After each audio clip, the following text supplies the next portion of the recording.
అంటే మహాపాపాలు చేయడానికి ప్రేరేపించేది. కామము, క్రోధము ఇవియే మనిషికి పాపకార్యములకై ప్రేరేపింపజేయుచున్నాయి. కావున ఈ కామము లేక క్రోధము ముముక్షములకు పరమ శత్రువులను తెలియజేస్తున్నాయి. ఈ ముముక్షములు అంటే ఉత్తమ పురుషులు అనమాట. ఉత్తమ పురుషులు, జ్ఞానులు, జ్ఞానవంతమైన పురుషులు ఉత్తమ పురుషులు. ఈ ముముక్షములు అంటే జ్ఞానవంతులు, ఉత్తమ పురుషులు అని మన అర్థం తీసుకొచ్చండి. ఈ శ్రీ భగవానుడు చెప్పింది మళ్ళీ ఇంకొకసారి చూద్దాము. కామ ఏష క్రోధ ఏష రజోగుణ సముద్భవ మహాసనో మహాపాప్మా విద్యేన ఇహ వైరినాం. కామ ఏష క్రోధ ఏష రజోగుణ సముద్భవ మహాసనో మహాపాప్మా విద్యేన మిహవైరినాం.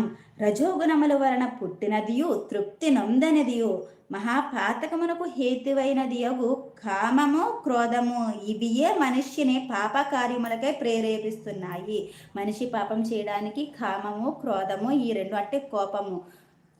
మనిషి తీవ్రమైన కోపాన్ని ప్రదర్శిస్తూ ఉంటారు కదండి. ఎటువంటి సందర్భంలో